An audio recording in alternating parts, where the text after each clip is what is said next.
आहे आपला डे 1 आणि आज आपण बघूया सिंपल नेक कसं डिझाईन करायचं. चला तर मग बघूया. सर्वात आधी आपल्याला चेन स्टिच टाकायची आहे. ती आपल्याला टू किंवा 3 लेनमध्ये टाकायची आहे. ब्लाऊज स्टिच करताना चेन स्टिचवरच ब्लाऊज स्टिच केलं जातं, नाहीतर ब्लाऊज प्रॉपर स्टिच होणार नाही. त्यामुळे आपल्याला कंपल्सरी चेन स्टिच टाकायचीच आहे. इथे आपल्याला खूप छोटी छोटी चेन स्टिच टाकायची आहे.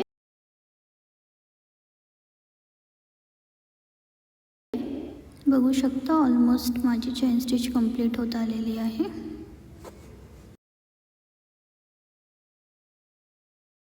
आता आपण एंड नॉट टाकून घेऊया.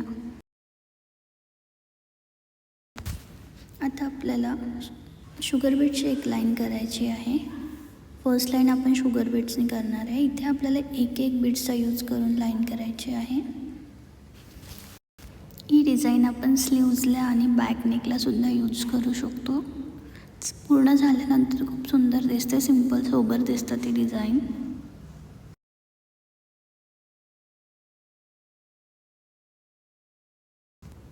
बघू शकता माझी शुगर बीटची लाईन कंप्लीट झालेली आहे.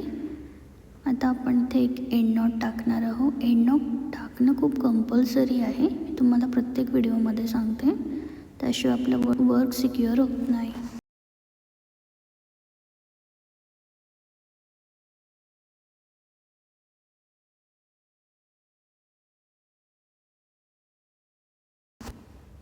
आता आपण सेकंड लाईन करणार आहे.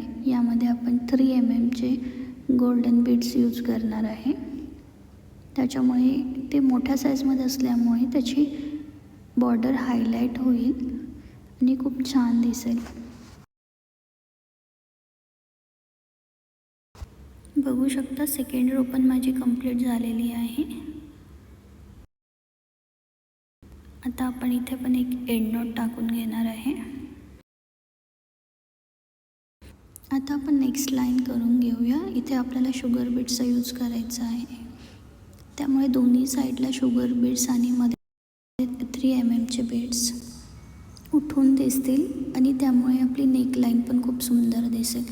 हे वर्क आपण स्लीव्जला पण करू शकतो आणि बॅक नेकला पण करू शकतो. त्याचबरोबर आपण हे वर्क फ्रंट नेकला पण करू शकतो.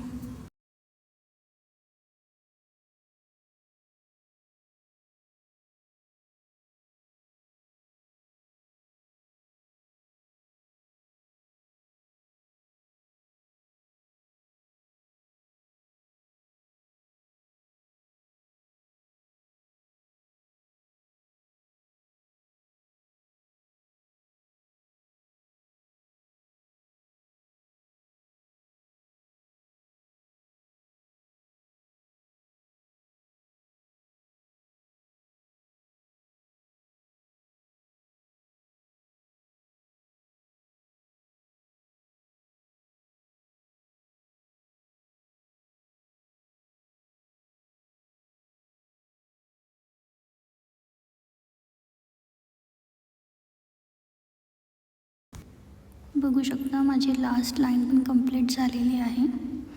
अशा प्रकारे माझं वर्क पूर्ण झालेलं आहे. आता आपण एंडला एंड नॉट टाकूया.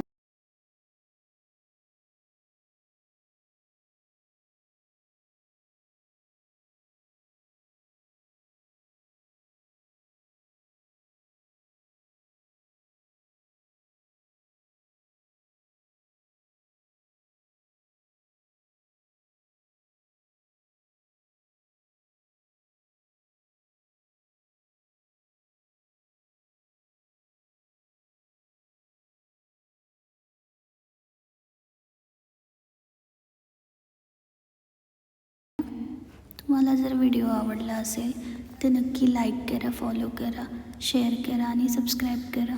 थँक्यू. भेटूया नेक्स्ट व्हिडिओमध्ये.